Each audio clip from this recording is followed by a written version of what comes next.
ay baara yëgoo 1+1 égale -1 ou -2 ou moins l'infini. d'accord waxoon ngeen di ngeen def recours ndax da ngeen jàpp ne mbir yi am na lu si tax suuf surtout. jàppuñu ko dafa am lu ci tax suuf daa am lu leerul. non loolu juste leeral ko. non waaw bu ngeen def recours wala. fi mu ne nii moom boo bëggee lëndëmal benn affaire rek yóbbu ko justice ñu baal ma waaye ci mim réew. askan wi ci boppam xam na ne justice war nañ xoolaat seen toogaay.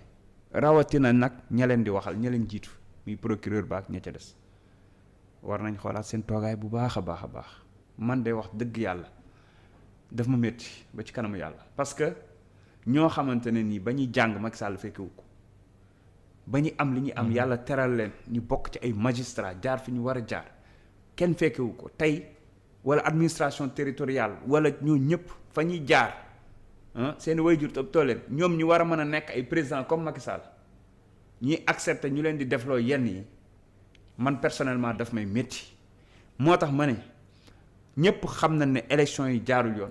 ñëpp xam na ne yow Podor. tu prends le cas de Podor. doone ma nangu nga ne Podor mën na doubler population. mi ngi 400 000 habitants fu mu toll nii. 400 000 ñaata la amoon avant 2019. c'est-à-dire que li garaaw mooy Podor moom dafa yokk presque plus de 50%. Dakar yokk moins de 0,1%. c'est-à-dire que kenn comprendrewul naka la Podor yokkee loo xam ne moo ëppale li Dakar yokk ak li Touba yokk loolu rek déjà mbir la première chose c'est-à-dire jarul sax réfléchir mënul nekk dafa am sama benn papa chauffeur bu ma woo mu ne ma xam nga lu xew dañuy téye carte d'identité yi ñay jugee ca yeneen réew te loolu c'est un précédent dangereux il faut ñu mën a ci une enquête claire ñu arrêté lu ni mel bu ñu ñëwee dugg voter parce que peut-être réew ba ñu jëm amul double nationalité bu ñëwee ñu jox leen carte d'identité ñu voter delloo ci carte d'identité bi ñu fay leen di fay ñu demaat xam nga loolu lan lay indi. maanaam dañ leen abal carte d'identité bu nu paree delloo. dañ ko abal dañ leen di wutal dañ leen a inscrire problème bi ma ngay commencer ca inscription ba xam nga man dañ may wax transfert électeur du pour ma xeex ko problème la. à moins que ñu utiliser la force jàmmarloo ak ñoom dans le département de Linguère combien de bus sont venus la veille de l'élection ñu dugal leen ci ay këru maire ci ay véranda ñu tëdd mais boo demee seen tour day nekk ci liste électorale ba parce que ca moment inscription ba lañ ko defee te waxantuuma nag. te ñoom xam nañ ne waxantuuma. mais ndax mënul nekk tam ñoo xam ne bi dëkk leen dëkk di liggéey dëkkuñu fa encore une fois dëkk ñoo xam ne bu ñëwee dañuy laajte dem surveiller bu ñëwee dañuy laajte. looloo doy waar ci mbir mi xam nga liñ nekk di def c'est extrêmement grave c'est extrêmement dangereux c'est une question sérieuse boo xamante ne nii dafa laaj ñu taxaw seet du waxtaan ci parce que c'est une question de sécurité de ce pays nañu bàyyi ku nekk di voter gox ba mu bokk wala dëkk ba mu dëkk wala réew ma mu dëkk bu dee wóolu nga sa bopp nee nga def nga 12 ans def nga sa bilan bu mat sëkk say ministre def nañ bilan nañu dem campagne seen bilan achat de conscience bi sax donte tolleeruñu ko moo tane parce que askan wi mën na jël bu ko neexee voté bu ko neexee bañ a voté mais transfert d'électeur moom fii rek nga koy dégg bis yi di la romb nag. mais c'est que xam nga man daara laa dëkk daara Jolof da ngay taxaw ci station bi bis yi di la romb tegaloo nag yii yem biir daara Jolof yii jëm Fuuta nii le lendemain ñu rombaat la ça se passe comme ça. xam nga nag dafa bëri ay doomu dafa bëri ay doomu. sëñ bi mais dafa bëri ay doomu. sëñ bi waxantuwuñu Dakar la ñuy liggéey. waxantuwuñu encore une fois loolu lu ñuy xeex la. même pour éviter les transferts boobu noonu te nit ñi dañuy arrêté du ministère de l'intérieur. di wax ne que si veille de la même manière nga gisee de la même manière nga gisee communiqué de la même manière pour bañ transfert de la même manière nga gisee communiqué. La dame ministre xaw ma Sophie Gladima la xaw ma am na communiqué bu ñu publié bi wax ne ñoom am nañ autorisation spéciale parce que même bi arrêté bi génnee man la nuit la veille des élections la ma bis yi doon romb station Total Daara Jolof arrêté bi concerné wu leen ñoom de arrêté bi xam nga lan la pour étudiants yi bëgg a dem voter ji wala ñenn ñi ainsi de suite mais ñoom la ñuy préparé nañ ko pare seeni bis kenn du leen arrêté réew mi dafa am mais parce que li ngeen di wax nii. kumba am ndey ak kumba amul ndey lañ ko doon dégg. waaw non yow nag da nga fàtte ne Macky Sall daf ñu delloo ci année 60 yi tey jii fi mbirum Macky Sall daf ñu technologie delloo yéen année ñu fi- avant 60 daf ñu delloo ci mais yéen a ngi at dépendance seen représentant yéen a ngi at seen représentant dans les bureaux de vote ak yéen. su ma la waxee ne est-ce que xam nga ne dans des bureaux par exemple dans le foot am na ñoo xam ne dañ leen menacer pour ñu bañ a représenter du ma yegg ci ñoo xam ne dañ leen jënd mais am na ñoo xamante ne dañ leen menacer c'est-à-dire que c'est extrêmement compliqué ça date pas d'aujourd'hui nag pour dire vrai c'est un problème boo xamante ne nii yàgg na fi dans le monde rural mais on va trouver des solutions par rapport ak présence su couverture bureau de vote yi de manière fiable avec des gens fiables c'est extrêmement important mais ce que je veux dire par là mooy li am solo mooy ñëpp xam na ne élection yi ñoom dañoo sàcc bi nag taxul ñuy gagner ñi nga gën a taral sàcc bi nag mooy li Déthié Fall wax bi ñu demee ba xam ne mënuñu passer 80 députés ñu commencé gonfler envoyer ay PV yoo xam ne amul signature ñen ñoo defar PV yooyu dina leer. mais loolu bu nekkoon ne noonu la demee kon Benno dina am 83 députés. non mais 83 mënu ko am booy sàcc nag di nga xaw a yeewu tuuti nag yow tamit. ah parce que ñun loolu la ñu waxoon. ah non non non yéen loolu ngeen wax danoon ne. xam nga dinañ jéem xam nga bu sàccoon ba am majorité. ba nga xam ne dina am au moins non 2 députés voire 3 députés supplémentaires. il faut être xam nga intelligence tuuti nag lu ñu cuune nag xanaa war nañ xam ne bi yoon bu ñu sàccoon ba am 83 xeex bi dina tànk kenn du leen ko bàyyee majorité déedéet moom kay dañuy dem ba jege 83 après ñu xool nu ñu lijjantee 83e bi c'était ça leurs objectifs mais du ñu ko am parce que opposition bi kenn du dem.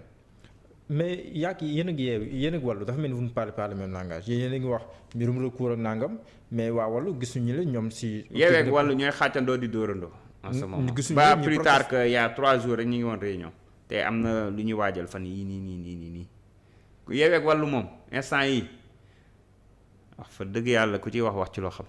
am na ñu leen di reprocher ne que yéen dinaa ñëwaat si Linguère am na ñu leen reprocher yéen ñaari coalition yi da ngeen dem campagne waaye waxoo leen sax Sénégal lu leer luy xaw a nduroog sax programme wala benn contrat de législature mais mu nekk am na loo leen présenté woon mais.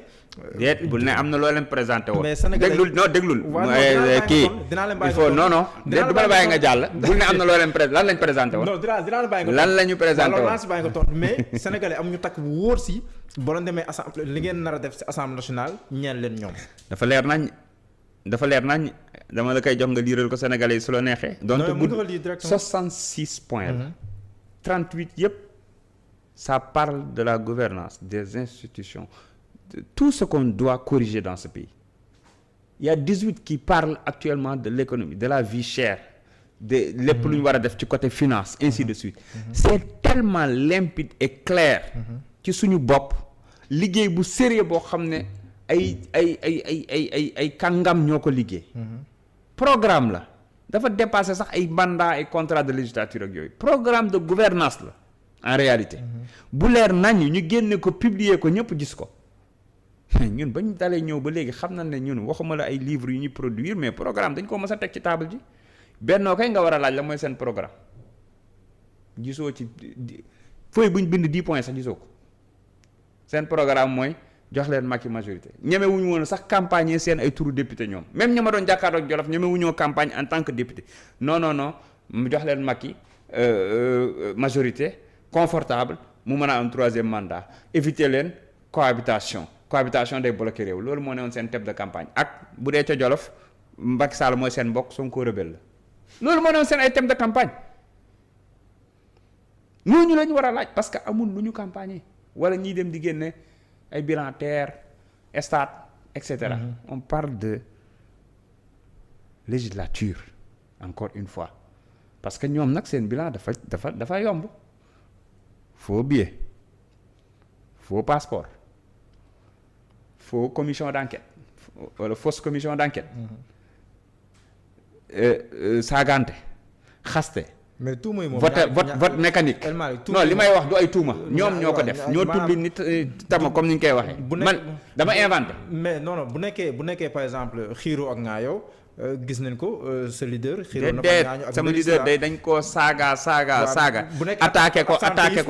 bu nekk non xam nga nag tey yow su ma la yow dama ne demal xool ban député moo ëpp ci li mu def ay questions écrites benn demal xool ban député moo jàkkaarloog tous les ministres ku ci ñëw c'est-à-dire dafa dem ba ministres yi bu ñu ñëw sax léegi dañuy préparer wu ànd ak seen ay dañuy waajal bu baax parce que xam nañ waaj dañ fay fekk wax fa dëgg yàlla président Ousmane Sonko moom. mais finalement moom déglu rek benn député la woon waaye fay na groupe parlementaire Benno Bokk Yaakaar loolu la yàlla dogal législature moom buñ ciy wax boo génnee président Ousmane Sonko xëy na di nga génne sama sister Mariam Soda di nga génne Théodore Monteil peut-être ak quelques-uns ñoom Abdou Bara Dolly ainsi de suite mais Benno lañ fa nekkee woon xam nga ko ñun de benn membre opposition wala non aligné nekkul woon ci faussaire passeport di takk say tekki say benn membre opposition nekkul woon ci faussaire faux billet ñu jàppale la main dans le sac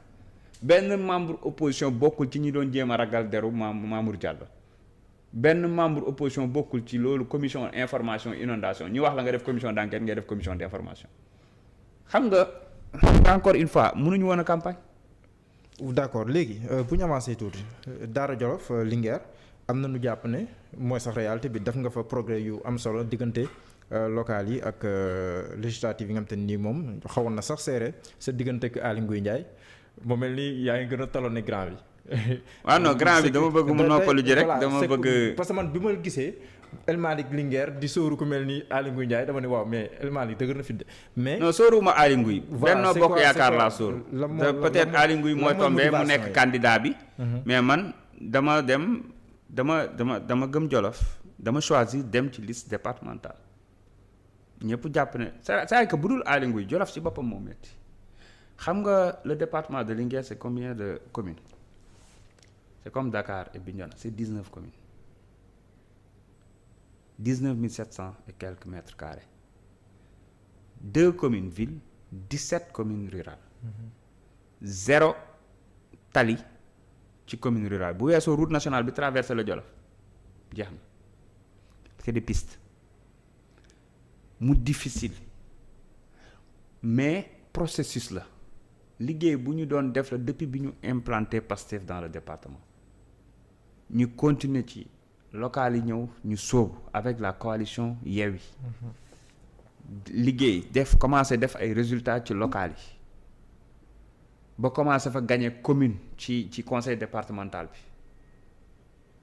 loolu il fallait que ñu continuer ko c'est pourquoi man ma choisir en tout cas nekk candidat ci conseil départemental ci plutôt ci liste départementale bi ñu demee bi yoon ak intercoalition Yewwi Wallu ñu toog ñu ne dañuy liggéey encore une fois teg suñu plan waxtaan organiser wu battre campagne avec nos moyens mais battre campagne bu mucc ayib faire le tour des 19 communes sans exception seulement li ci metti mooy les communes rurales da ngay gis benn commune bu mel ni Boulal c'est plus de 100 villages benn commune 100 villages benn commune 70 villages benn commune 90 villages. C'est comme ça les communes rurales donc extrêmement difficile de faire tous les villages dans la mesure où hivernage la yoon yi day dagg. On choisit les plus grands villages dans chaque commune ñu def fa ay 8-9 villages xam nga loolu c'est peut-être 1/10 des villages de la commune mais quand même il y a des gens sur le terrain qui continuent après le job noonu lañ mënee suñu campagne jàkkaarloog ñaari ministres yoo xam ne daara lañ njëkk Samba Ndiobène Ka Ali Saleh Diop Samba Ndiobène nekk maire daara ki nekk ministre développement communautaire et cetera. Ali Saleh nekk ministre de l'élevage. Aly Ngouille ancien ministre maire de Linguère jàkkaarloog 19 maires jàkkaarloog des PCA jàkkaarloog 4 députés sortants candidats des directeurs mais loolu jàpp nañ ne ba tey terewul offre bi ñu am moo leen mën la preuve ñoom campagne wuñu seen ay turu député ñoom Macky Sall lañ doon campagne di ko def ci ay discours yoo xam ne duma ko sax wax mais ce que je veux dire mooy li am solo mooy ñun soobu nañ ci intercoalition Yewwi Wallu teg suñu équipe dugg ci terrain bi wax ak sénégalais yi def lépp li nga xam ne war nañ koo def ci ak askanu Jolof. ñoom ñu ñëw malgré les transferts d'électeurs malgré li ñu doon wër di seddale xaalis la veille des élections te li may wax nii avec des preuves tangibles ba ci sama biir koñ di seddale xaalis ASC yeeg groupement féminin yeeg et cetera lépp ngir gagner centre bi gën a mag Daara nga xam ne mooy sama centre de vote c'est le plus grand centre. J'ai avec l'équipe Yewwi Wallu on a raflé tous les bureaux sans exception te ay ministres rek député ñoo fa voté tous les bureaux man bureau de vote bi ma voté fu ñu am 73 lañu am ñun ñu am fa plus de 160 voix dañ leen doublé centre bi yëpp ñu gagné ko te mënoon na écart mënoon na gën a sori parce que am na ñu comprendre vote bi ñoo xam ne dañu voteel pour Wallu ñeneen ñi voteel naataange askan wi parce que suñu bulletin dafa niroo woon. Voilà parce que dans chaque bureau boo xam ne gagné nañ leen fa Wallu am na fa 10 voix naataange am fa 2-3 voix mënoon nañ gën a creuser écart bi à Linguère commune Aly Ngouille 184 voix la ñu rawee te Wallu am na fa 189 voix naataange askan wi am fa ay 10 voix je pense. Ça veut dire que aujourd'hui l'écart a été creusé différence bi ñu ngi ko defee peut-être ci yenn communes rurales yi parce que. Jour bi taw na beaucoup de nos mandataires n'ont pas effectué le déplacement théoriquement li si ñu déposé woon on avait couvert tous les bureaux de vote mais dans la pratique il y a beaucoup de mandataires yoo xam ne mais yooyu def nañ ci ay jàngat pour xool nu ñu koy paree parce que dans des communes yoo xam ne da nga ko commune boo xam ne da nga ko gagné woon ci conseil départemental bi passé te la taxoon nga gagné ko da nga koo yokk gën fa campagne bi yoon ñu ñëw commune boobu nga gagné woon ko bi yoon nga am fa 400 voix ñoom ñu am fa plus de 2000 voix c'est